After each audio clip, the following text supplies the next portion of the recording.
Once all these four dimensions of you, your physical body, your mind, your emotion and the fundamental life energies are organized in one direction, once you're like this, anything that you wish happens without even lifting a little finger actually.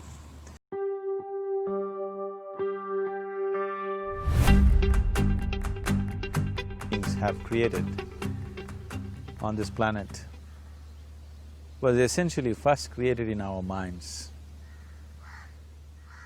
All that you see, which is human work on this planet, first found expression in the mind, then it got manifested in the outside world.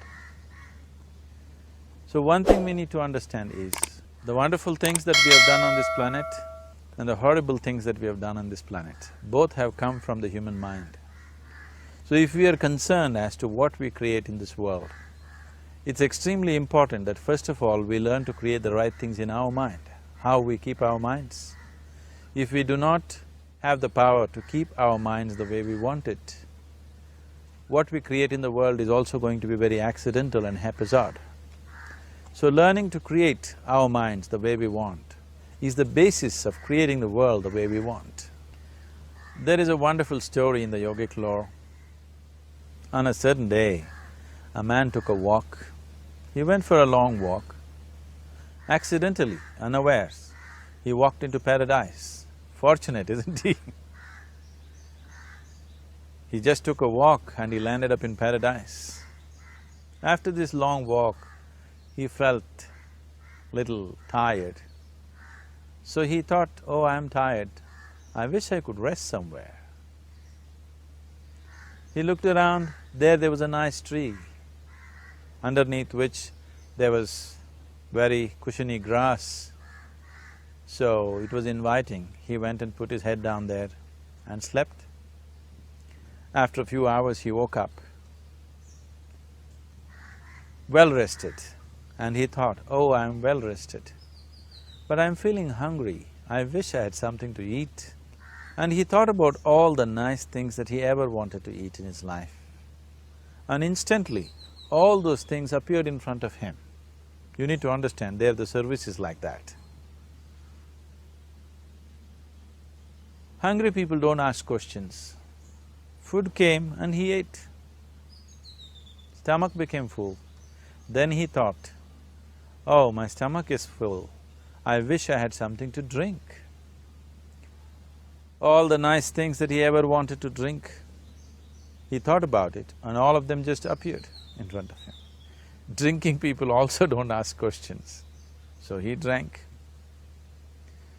Now with a little bit of alcohol in him, you know Charles Darwin told you, all of you are monkeys, your tail fell away. Not me, Charles Darwin told you that you were all monkeys and your tail fell away and then you became human. Yes, definitely the tail fell away, but the monkey… In yoga, we always refer to an unestablished mind as markata, which means a monkey. Why we are referring to the mind as a monkey is, what are the qualities of a monkey? One thing about a monkey is, it's unnecessary movement. And another thing about the monkey is, if I say you're monkeying somebody, what does it mean? Imitation. Monkey and imitation have become synonymous. So these two essential qualities of a monkey are very much the qualities of an unestablished mind. Unnecessary movement, you don't have to learn it from the monkey, you can teach it to the monkey. And imitation is full-time job of the mind. So when these two qualities are on, a mind is referred to as a monkey. So this monkey became active within him. He just looked around, thought, what the hell is happening here?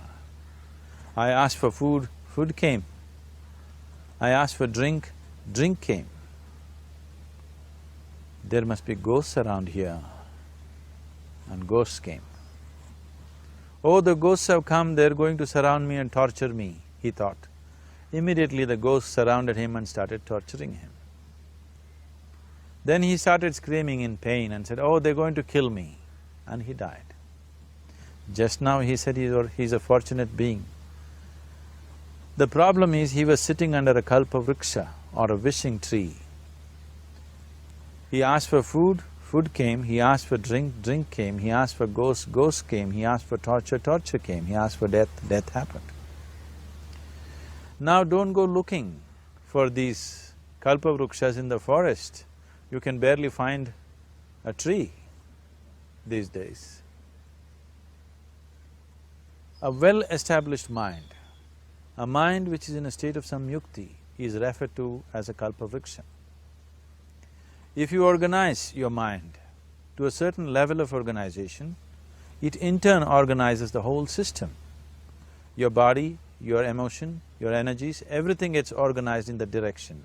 Once all these four dimensions of you, your physical body, your mind, your emotion and the fundamental life energies are organized in one direction, once you are like this, anything that you wish happens without even lifting a little finger actually. It would help to assist it with activity, but even without doing any activity, you can still manifest what you want if you organize these four dimensions in one direction and keep it unwavering in that direction for a certain period of time. Right now the problem with your mind is, every moment it is changing its direction. It is like you want to travel somewhere and every 2 steps if you keep changing your direction, the question of you reaching the destination is very remote unless it happens by chance. So, organizing our minds and in turn organizing the whole system and these four basic dimensions of who you are right now in one direction, if you do this, you are a kalpavruksha yourself. Anything that you wish will happen. But right now, if you look at your lives, everything that you have wished for till now, if it happens, you have finished. Everything and everybody that you have desired for, if all of that lands up in your house today, could you live with that? So if you want to become empowered, it is also important that you become responsible as to what you ask for and what you don't. Right now the world's situation is just this, we are hugely empowered with technology. Today it doesn't take six billion people to destroy this planet. One man by pressing the wrong button can destroy the whole planet. When we are empowered like this, it's very important that our physical action, emotional action, mental action and energy actions are controlled and properly directed. If it is not so, we become destructive, self-destructive. Right now, that is our problem. The technology, which is supposed to make our life beautiful and easy, has become the source of all the problem that we are destroying the very basis of our life, which is the planet. So what should have been a boon, we are making a curse out of it. What has brought incredible levels of comfort and convenience to us in the last 100 years or so has also become a threat to our life simply because we are not conscious action, we are in a compulsive state of action. So organizing our minds fundamentally means moving from a compulsive state of activity to a conscious state of activity.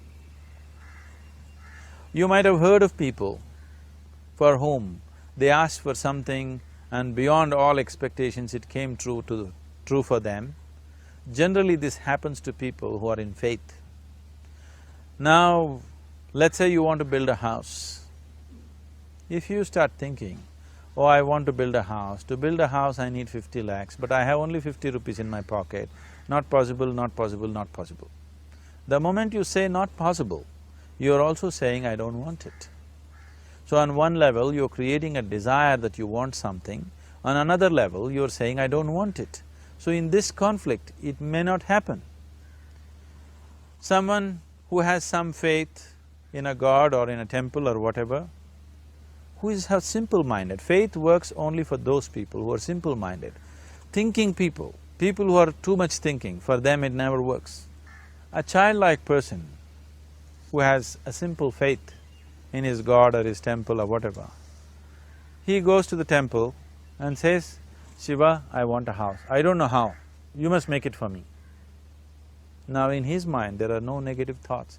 Will it happen? Will it not happen? Is it possible? Is it not possible?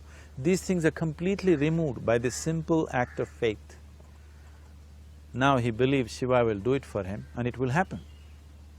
So is Shiva going to come and build your house? No, I want you to understand, God will not lift his little finger for you. What you refer to as God is the source of creation. As a creator, he has done a phenomenal job, there's no question about it. Could you think of a better creation than this? Is it in anybody's imagination to think anything better than what is there right now? So as a creator, he has done his job wonderfully well. But if you want life to happen the way you want it, because right now, the very crux of your happiness and your well-being is this, if at all if you're unhappy, the only and only reason why you're unhappy is life is not happening the way you think it should happen. That's all it is. So if life is not happening the way you think it should happen, you're unhappy. If life happens the way you think it should happen, you are happy. It's as simple as that. So if life has to happen the way you think it should happen, first of all, how you think, with how much focus you think, how much stability is there in your thought, and how much reverberance is there in the thought process will determine whether your thought will become a reality or is it just an empty thought. Or how you do not create any impediments for your thought by creating negative thought process. Is something possible or not possible? Is destroying humanity. What is possible and not possible is not your business, it's nature's business. Your business is just to strive for what you want. Right now you're sitting here, if I ask you two simple questions, I want you to just look at this and answer this. Right now from where you're sitting, can you just fly off? You say no. Right now from where you're sitting, can you get up and walk? You'll say yes. What is the basis of this? Why you say no to flying and yes to walking? Because past experience of life, many times you've gotten up and walked, never did you fly off. Or in other words, you're using the past experience of life as a basis for deciding whether something is possible or not possible. Or in other words, you have decided that what has not happened till now cannot happen in your life in future. This is a disgrace to humanity and the human spirit. What has not happened till now on this planet can happen tomorrow. Human beings are capable of making it happen tomorrow. So what is possible and what is not possible is not your business. That is nature's business. Nature will decide that.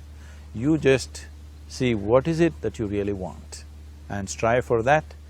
And if your thought is created in a powerful way, without any negativity, without any negative thoughts bringing down the intensity of the thought process, it will definitely manifest. The whole existence today, modern science is proving, is just a reverberation of energy. It is a vibration. Similarly, your thought is also a vibration. If you generate a powerful thought and let it out, it will always manifest itself. So generally, people are using faith as a means to remove the negative thought. Today, once you have become thinking human beings, your faith is not too deep. It doesn't matter how much faith you think you have, somewhere doubts always crop up. Right now, the way your minds are made, this moment, if God appears right here, you will not surrender to Him. You will want an investigation whether He is really God or not. With this kind of mind, you should not waste your time on faith. So there is an alternative, which is commitment. If you simply commit yourself to creating what you really care for, now once again, your thought gets organized in such a way, there is no such thing as whether it's possible or not possible. There is no hurdle in your thought process. Your thought flows freely towards what you want. Once this happens, making it happen will also naturally follow. So to create what you really care for, first and foremost thing is that what you want must be well manifested in your mind, that this is what I want. Is that what you really want? You must look at it, because any number of things in your life you have thought, this is it. The moment you reach there, you realize that's not it, it's the next one and the next one and the next one. So what is it that one really wants is one thing. First of all, we must explore. Once that is clear and we are committed to creating it, now there is a continuous process of thought in that direction. Once you can maintain a steady stream of thought without changing direction, definitely this is going to happen in your life, or it will definitely manifest as a reality in your life. So, either you make this human form into a kalpavruksha, or you make it into one big mess, which is happening all over.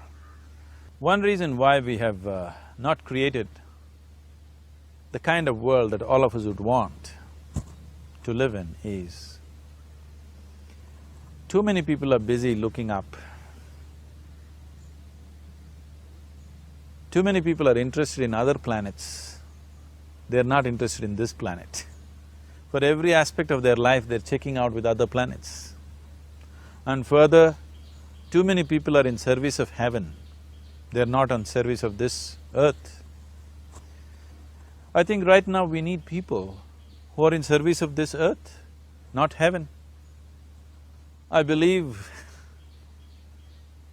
if heaven is closer to divine than where we are, if that is so, I believe they're a little more organized than us, they don't need help from us.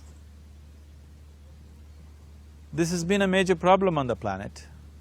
Anything that is valuable for a human being, anything that is good, the highest aspects of human life have unfortunately been exported to heaven. For example, if you say love, people say God is loving. We do not know whether God is loving or not. Human beings are capable of love. It is very, very important that people understand human beings are capable of love, human beings are capable of compassion, human beings are capable of joy and blissfulness. All the good things that are possible for a human being, unfortunately have been exported to heaven. If we want to create the kind of world that we want to, we need to understand whatever you refer to as God, the idea of God has entered our mind only because we have seen creation around us. Because there is creation, we have assumed a creator. God is a great creator. What you refer to as God is the source of creation. That source of creation has not failed us, has done a fantastic job. But now the question is about management. If you want to leave the management in the hands of the Creator, He will manage it in His own way, according to His agenda. But that's not what you want. You want life to happen the way you want it. Now, for example, let's say all of you here are the India soccer team for the next World Cup, and I am the coach. So these next 4 years, everything that you need to know about football is taught to you. Everything that I know about football is poured into you in so many ways. Now, the time to play the match has come. You're on the field and the ball comes near your foot, but you look at me, then it's no good. You've seen those coaches sitting there and boiling, nothing happens. Because now, once you're on the field, it's your job. So this is the same thing. The Creator has done a fantastic job. Now you're here, it is for you and me to see how to manage this, how we want it, how to keep this world, how… in what condition would all of us enjoy it best is something that we have to look at. So at every stage in our life, we tend to think, this is it. If this one thing happens, everything will be fine with my life. You reach there and you realize that's not it, and you postpone it to something else and something else. This is going on. The first and foremost thing is, you must be clear what is it that you really want. If you do not know what you want, the question of creating it doesn't arise. If you look at what you really want, what every human being wants is, he wants to live joyfully, he wants to live peacefully. In terms of its relationships, he wants it to be loving and affectionate. Or in other words, all that any human being is seeking for is pleasantness within himself, pleasantness around him. If this pleasantness, if it happens in our body, we call this health and pleasure. If it happens in our mind, we call this peace and joy. If it happens in our emotion, we call this love and compassion. If it happens in our energy, we call this blissfulness and ecstasy. This is all that a human being is looking for. Whether he is going to his office to work, he wants to make money, build a career, build a family, he sits in the bar, sits in the temple, he is still looking for the same thing. Pleasantness within, pleasantness around. If this is what we want to create, I think it's time we addressed it directly and commit ourselves to creating it. So you want to create yourself as a peaceful human being, joyful human being, loving human being, a pleasant human being on all levels. And do you also want a world like this? A peaceful world, a loving world, a joyful world? No, I want greenery, I want food. When we say a joyful world, that means everything that you want has happened. So this is all that you're looking for. So all that you need to do is commit yourself to creating it, to create a peaceful, joyful and loving world, both for yourself and everybody around you. Every day in the morning, if you start your day with this simple thought in your mind, that today, wherever I go, I will create a peaceful, loving and joyful world. If you fall down 100 times in the day, what does it matter? For a committed man, there is no such thing as failure. If you fall down 100 times, 100 lessons to be learnt. If you commit yourself like this to creating what you really care for, now your mind gets organized. Once your mind gets organized, the way you think is the way you feel, your emotion will get organized. Once your thought and emotion is organized, your energies will get organized in the same direction. Once your thought, emotion and energies are organized, your very body will get organized. Once all these four are organized in one direction, your ability to create and manifest what you want is phenomenal. You are the creator in many ways. Why I am saying you are the creator is, I want you to look at the nature of your life right now. If you eat a banana, in 4 hours' time, this banana becomes a human being. There is something within you, a life-creating process, a process which builds this body. The manufacturer of this body is within. You give him a banana, he makes a human being out of that banana. Transforming a banana into a human being is not a small thing. It is a phenomena. It is just that this phenomena is happening within you unconsciously. If you could only consciously manifest this, making a banana into a human being, you are the creator. You are nothing less than that. As the theory of evolution goes, to make a monkey into a human being, it took millions of years. Over an afternoon, you can make a banana into a human being or whatever else, a piece of bread that you eat, into a human being. So, the very source of creation is functioning within you. If you organize these four dimensions of mind, emotion, body and energy in one direction, the source of creation is with you. You are the creator. What you want to create will happen to you effortlessly. Once you're organized like this, now you are not a mess. You are a kalpavruksha. You have the power to create what you want. There are tools and technologies as to how to organize this system in such a way that instead of being a psychological mess, you can make yourself into a kalpavruksha. This culture, these traditions, the whole technology of yoga is just about this, transforming yourself from being just a piece of creation to the creator himself.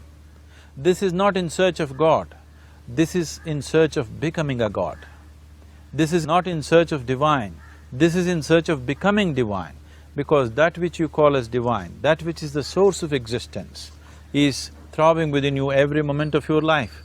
Otherwise, a piece of bread cannot become a human being in the course of an afternoon. So, shifting from being just a piece of flesh and blood to becoming a creator, there is a whole science and technology for this. There are tools to make this happen. that which is the source of creation is functioning within you every moment of your life. It is just that, have you kept access to that dimension or not? Organizing the four basic elements of your life will give you that access. There are tools and technologies to do this. The whole science of yoga, the whole technology that we refer to as yoga is just about this, transforming yourself from being just a piece of creation to become a creator.